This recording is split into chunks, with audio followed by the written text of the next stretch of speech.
हाँ जी बेटा। टेस्ट कल दे दिया था आपने? हैं?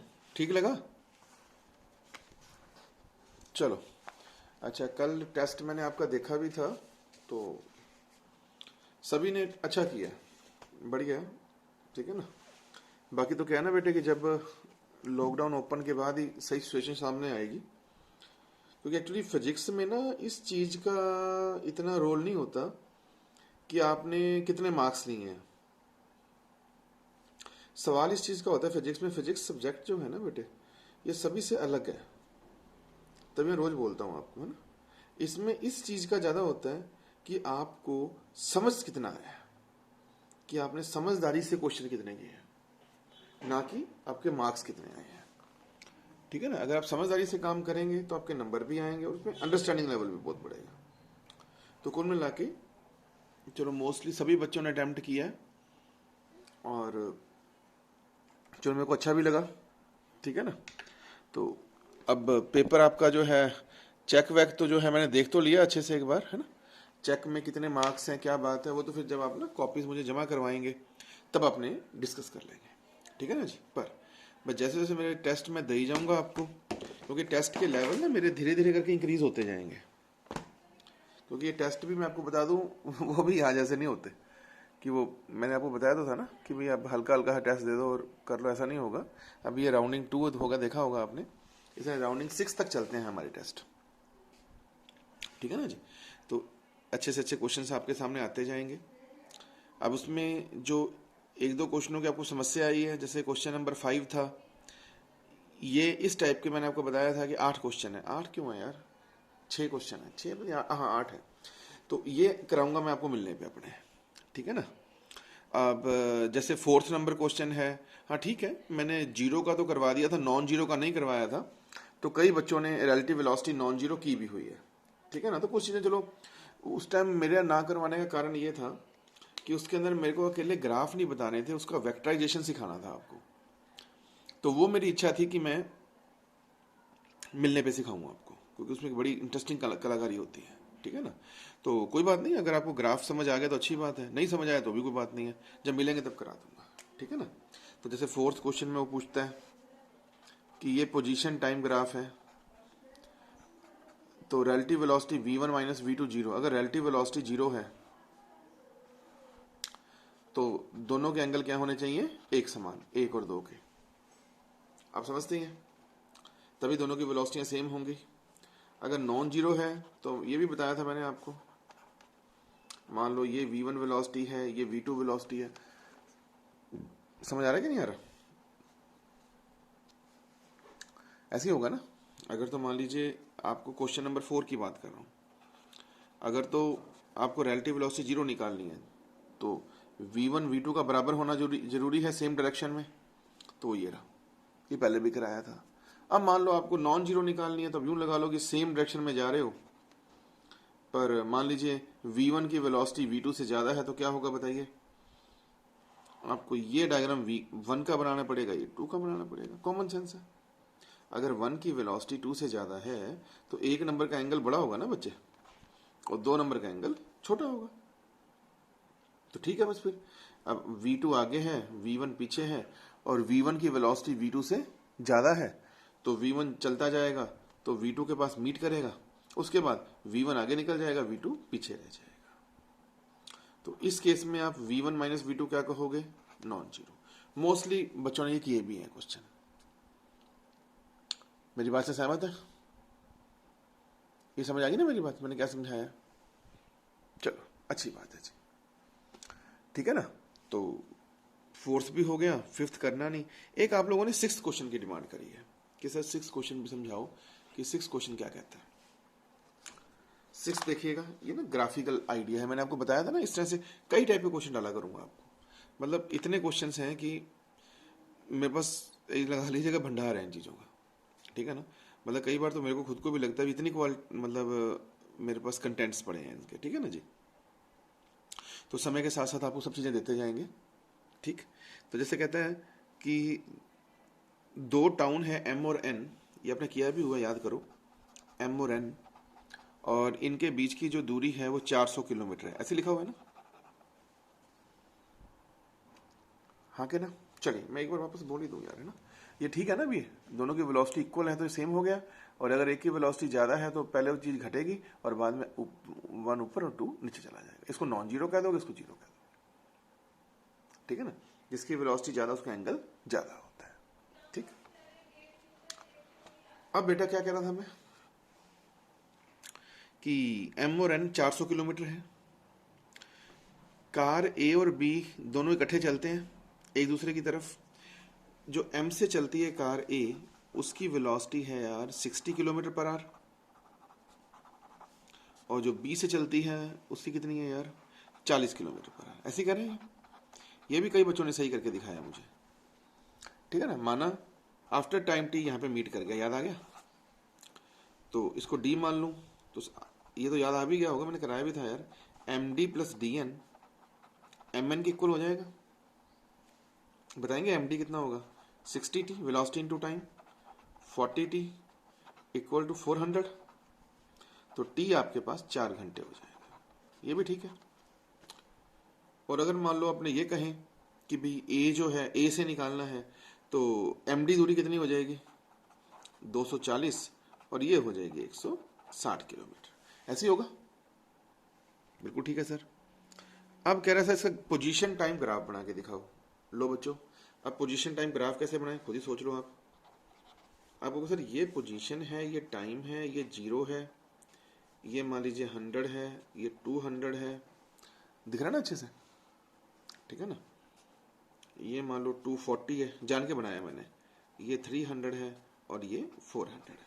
अपने ऐसे कर देते हैं। तो कॉमन सेंस है, ये M है, ये N है। अगर अपने लेफ्ट टू राइट ले लें तो ये भी ठीक है। तो A नंबर कार तो M से चली, 0 से चली, A नंबर, ये A नंबर है, और B नंबर कार N से चली, ये भी ठीक है। लेकिन दोनों की यूनिफॉर्म वेलोसिटी है तो स्ट्रेट लाइन आएगा। ओके, अब इसका मतलब ये मत सोचना कि B नंबर कार की वेलोसिटी में नेगेटिव कर रहा हूँ, नेगेटिव नहीं कर रहा बेटे, डायरेक्शन वाइज। इस डायरेक्शन को आपने, इस डायरेक्शन को पॉजिटिव ले लिया, तो इसको क्या लोगे आप? नेगेटिव। तो उसी लिहाज से मैंने किया, ये A और ये B। बस अब थोड़ा सा दिखा देना यहाँ पे यार। समय कितना? 4 घंटे। 4 घंटे बाद दोनों मीट करके, और तब दूरी कितनी थी? 240। तो इस टाइप के ग्राफ बनते हैं। तो ऐसे कम से कम 20-22 क्वेश्चंस मैं आपको अलग अलग तरीके से दूंगा। थोड़ा ना मेरे को मिलने दो आपसे, मिलने के बाद आपको ग्राफिकल टेस्ट दूंगा। मैंने पहले भी बताया था आपको, जब तक बेटे ग्राफिकल टेस्टों पे हाथ नहीं डालोगे ना, आपको स्वाद नहीं आना, ठीक है ना? तभी मैं आपको रोज बोलता रहता हूँ कि ये पढ़ाई बड़ी मज़ेदार है, ठीक है ना? ये ऐसी नहीं है कि जी ट्यूशन लग गए जी, उसका नाम चल रहा है जी, उसके पीछे लग गए जी, ऐसे हो गए जी, ऐसे नहीं होता। आपका मन स्ट्रांग है, यू विन द मैच, नहीं तो बहुत मुश्किल हो जाती है। हाँ जी, ठीक है सर। उसके बाद क्या रह गया? चौथा भी गया, पांचवा करना नहीं था, छठा करा दिया। एक 9th क्वेश्चन और पढ़ता, हाँ ये कराया तो था आपको यार, v delta x bye delta T, है ना? Under what circumstance does the relation this hold exactly, है ना? आप बता दोगे कि सर डेल्टा का मतलब होता है कितनी मर्जी दूरी, तो बस वो वाला आर्टिकल कर देना ना, 5 के 6 नंबर पेज पे था ये वाला, कि कोई मर्जी, कितना मर्जी समय हो, कितना मर्जी हो। हाँ, अगर आपको ये सर्कमस्टांस खत्म करना है तो यहाँ पे limit delta T tends to 0 कर देना, जिससे यही चीज क्या बन जाएगी बेटे? dx बाय dt बन जाएगी। याद आ गया ना आपको? 5 नंबर पेज पे कराया था शायद मैंने, है ना? कि delta x bye delta T में कुछ मर्जी लिख सकते हो आप, और क्या बोल रहा हूं मैं यार, अगर लिमिट लगाओगे तो वो ऐसा नहीं बोल सकते। तो जनरली ये तभी यूज होएगा जब आपके पास कितना मर्जी समय का गैप हो, कितना मर्जी दूरी का गैप हो। अगर समय या दूरी का गैप आप कम करते हो तब ये किसमें चेंज हो जाता है? इंस्टेंटेनियस वेलोसिटी में चेंज हो जाता है, डेरिवेटिव में चेंज हो जाता है। याद आ गया ना? इंस्टेंटेनियस में। बस कुछ इस टाइप की डिटेल देनी पड़ेगी आपको। लो सर, तो कुल मिला के क्वेश्चन नंबर 4 भी समझ आया होगा आपको, 6 भी, ये भी समझ आ गया, विद ग्राफ समझ आ गया, वेरी सिंपल, ये भी समझ आ गया। 5वां करना नहीं, वो मैं अपने करा दूंगा, 1 नंबर पेज। लो अब पहले बताओ, यहां तक की बात बन गई। चलिए, तो एक बार मैं मान के चलता हूं कि चैप्टर हो गया। बाकी आपको बारी बारी कह रहा हूं कि जब अपने मिलेंगे तो ये सारे के सारे चैप्टर आपको वापस कराऊंगा एक नए तरीके के साथ, ठीक है ना? ये थोड़ा सा सोबर मेथड है, जो आपको पढ़ा रहे हैं यहाँ पे, ठीक है ना, फिर आपको अच्छे तरीके से करा देंगे। क्योंकि ये बात मैंने आपको पहले भी बोली थी, सिलेबस की चिंता करने की जरूरत नहीं होती। जब गेट पड़ेगा ना, बस आप बड़े आराम से चलते जाना, सारा काम हो जाएगा, वेरी इजी। हाँ जी, चलिए सर, अब अपने अगला काम शुरू कर रहे हैं, यूनिफॉर्म एक्सेलरेटेड मोशन, इसको 2B भी बोलते हैं आपकी काइनेमेटिक्स का, यूनिफॉर्म एक्सेलरेटेड मोशन, इसको UAM भी बोलते हैं, ठीक है जी, ओके। हाँ, वो जो आपके टेस्ट के ऊपर लिखा हो ना DSG, उसका नाम, वो मेरा नाम ही है, डॉक्टर संदीप गुप्ता, ठीक है ना, हाँ, वो कंफ्यूज मत होना।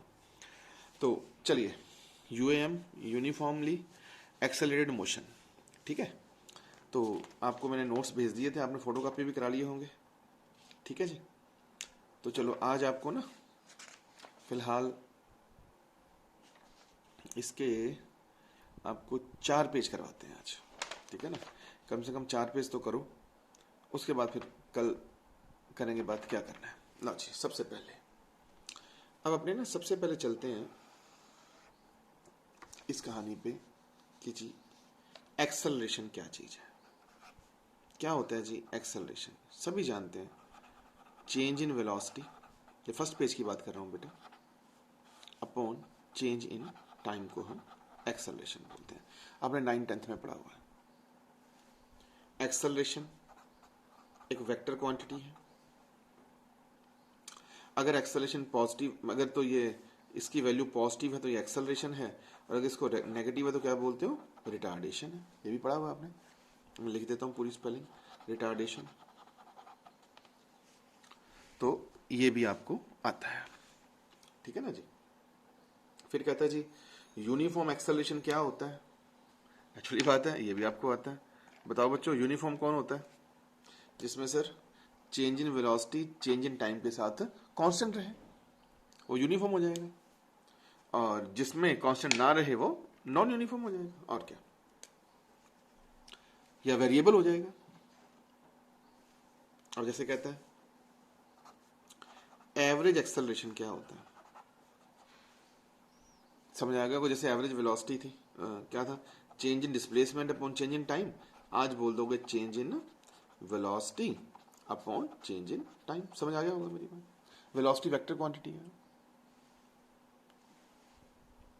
अगर मैं आपसे पूछूं कि इंस्टेंटेनियस एक्सेलरेशन क्या होगा, अरे बेटे अभी 2 मिनट पहले तो करवाया है, वही limit delta T tends to 0 कर देना, delta V by delta T में,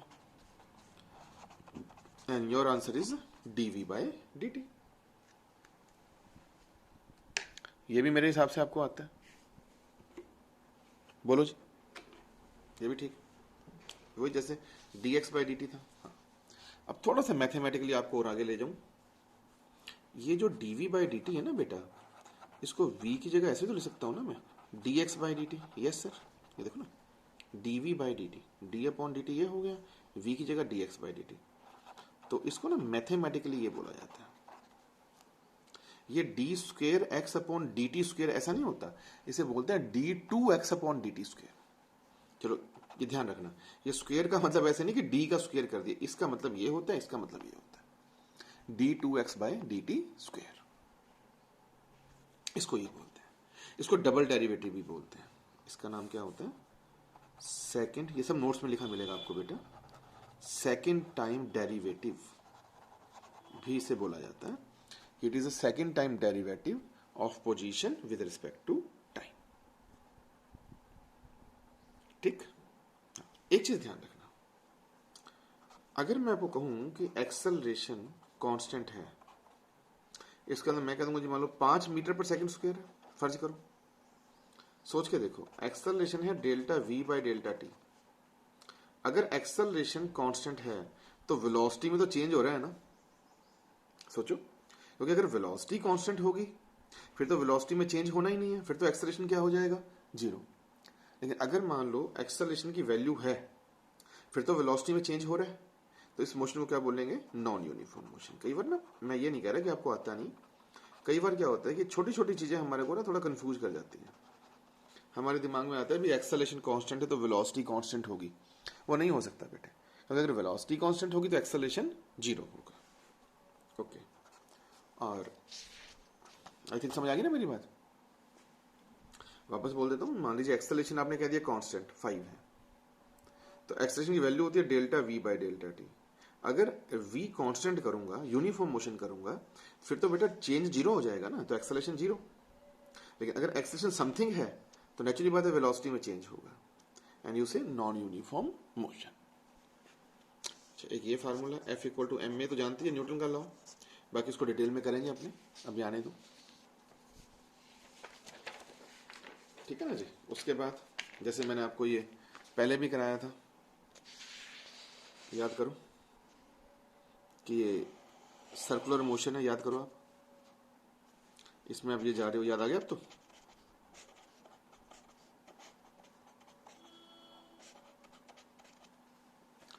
चिंता मत करो, अभी आप ये चैप्टर और कर लो मेरे से, उसके बाद फिर आपको ना यूएएम कर लें, पहले 7-8 दिन लग जाएंगे इसके अंदर, तो उसके बाद आपको इसके प्रदीप के क्वेश्चन वगैरह करवा के उसके बाद अपने 3 टेस्ट होंगे।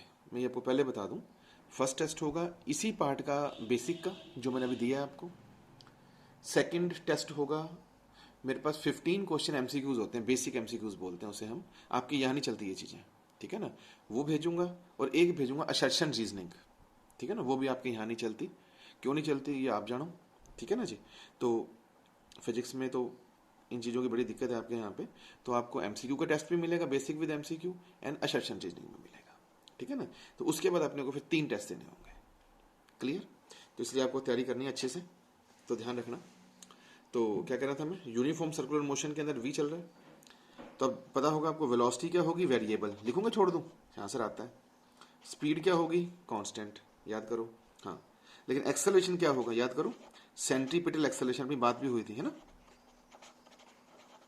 मैंने बताया था कि जब टूवर्ड सेंटर लगता होता है, तो यहाँ पे अब मुझे ये बताएं, एक्सेलरेशन कांस्टेंट है कि वेरिएबल है। सर एक्सेलरेशंस आर वेरिएबल्स, वेरिएबल है, क्यों, इसकी डायरेक्शन इधर, इसकी डायरेक्शन इधर, इसकी इधर, इसकी इधर, लग तो टूवर्ड सेंटर ही रहा है। और एक्सेलरेशन का नाम भी क्या था, अब तो याद ही आ गया होगा यार, तब मैंने कराया था, मुझे याद आ रहा है आपको, सेंटीपिटल एक्सेलरेशन या सेंटीपिटल फोर्स, ठीक है ना जी। लेकिन डायरेक्शन वाइज ये जा रहा है इधर वेस्ट में, ये जा रहा है साउथ में, ये जा रहा है नॉर्थ में, ये जा रहा है ईस्ट में, इस वजह से बेटे एक्सेलरेशन वेरिएबल होगा, है ना। वेलोसिटी भी वेरिएबल, चलो लिख ही देते हैं अपने, वेलोसिटी वेरिएबल, ये स्पीड कांस्टेंट, और एक्सेलरेशन भी वेरिएबल, क्लियर, मेरी बात से सहमत है, ओके ओके सर। चल सिमिलरली ना, पेज नंबर जो 2 है उसके अंदर ना ऊपर सेकंड पॉइंट लिखा हुआ है, ठीक है ना। ये क्या होता है कि मैंने जैसे आपको बताया था ना कि नोट्स में जान के बहुत सारी चीजें ना मैं अपने पास रखता हूं, ताकि ये उसी मेरे बच्चों की काम है। देखो ये तो हमारा एक बिजनेस लगा लो, एक स्ट्रेटजी लगा लो, ठीक है ना जी। अब मान लो कोई और बच्चा मेरे नोट्स देखता है, तो उसको नोट्स तो खैर बहुत अच्छे लगेंगे, जाएंगे सिर के ऊपर से, या उसको ये लगेगा ना ये तो आता है, लेकिन जब वो मेरे पास आएगा तो इसी नोट्स की साइकिल स्टाइल बन जाएगी। जैसे अब सेकंड नंबर पॉइंट देखिएगा, अब आपके पेज नंबर 2 के सेकंड नंबर पॉइंट पे लिखा हुआ है, is it possible to round a curve with constant acceleration. क्या कहता, अब देखो यहाँ देखो ध्यान से, यहाँ एक्सेलरेशन वेरिएबल है ना, और कर्व राउंड कर रहा है, ओके। अब कहता है जी क्या ये पॉसिबल है कि एक्सेलरेशन कांस्टेंट हो, वेरिएबल ना हो, कांस्टेंट हो, और कर्व भी राउंड करे। तो मैंने क्या किया, इसके ऊपर यहां पे लिख दिया कि is it possible to round a curve with constant acceleration is projectile motion. ये देखो लिखा, मैंने ये लिख दिया। मैं आपको सभी बच्चों को बारी बारी यही गुजारिश कर रहा हूं बेटे, अभी ये वो चैप्टर चल रहा है जो चीजें आपने 9th में पढ़ी हुई हैं, लेकिन जैसे सब आगे आते जाओगे, अगर आपने इस तरीके से बारीकी से नहीं पकड़ा चैप्टर, तो एग्जैक्टली वही हाल होगा जो आपके सारे शहर में टोटल +2 के बच्चों का हुआ पड़ा है। फिजिक्स में सब पढ़ना छोड़ गए, सबका बैठना बजा हुआ अच्छी तरह से, ना किसी को समझ आए ना वास्ता, लगा था ठीक है जी सर की क्लास लग रही है, टाइम पास हो रहा है, सर को भी पता है, बच्चे को भी पता है, ना कोई न्यूमेरिकल हाथ आए इनके ना वास्ता। तो मैं बारी बारी आपसे रिक्वेस्ट करता हूँ कि ऐसी चीज़ें मत करना, क्योंकि मैंने आपके शहर में 2-3 साल में देख के मेरे को घबराहट हो गई थी। मैं कहा कैसे लोग हैं यार, और बच्चों के ऊपर भी इतनी दिक्कत आती है कि अच्छा बच्चा होता है, पल्ले कुछ नहीं, अब मैं क्या करूँ बताओ। तो प्लीज़ आप ऐसा मत करिएगा, ठीक है ना जी। तो ये देखो मैं लिखा, is it possible to round a curve with constant acceleration is projectile motion, लिख दिया। अब देखा जाए, मैंने यहाँ लिख तो दिया है कि भाई साहब प्रोजेक्टाइल मोशन, आप मेरे से पूछोगे नहीं क्यों, ये कहाँ से आ गया। अब हमारे काम कौन आता है, वो पिछले पेज। कौन से पिछले पेज, जो 4 स्टेपल करते होते हैं या 6 स्टेपल करते होते हैं। क्लियर। तो आपने इस पॉइंट की डिटेल चाहे तो यहीं लिख लेना, चाहे उस पेज पे लिखना। क्या, अब बताता हूं आपको। प्रोजेक्टाइल मोशन क्या होता है जी। प्रोजेक्टाइल मोशन समझना मेरी बात। जैसे मान लो आपको ये ना, मैंने शुरू में भी सिखाया था, फर्स्ट लेक्चर में भी सिखाया था। यहां पे आपके पास एक फुटबॉल है, ठीक है जी। एक प्लेयर ने फुटबॉल को किक मारी, ध्यान से सुनना मेरी बात। फुटबॉल ये गई, ये वेलोसिटी कितनी है, यू वेलोसिटी से किक मारी, मान लीजिए। एंगल कितना है, थीटा।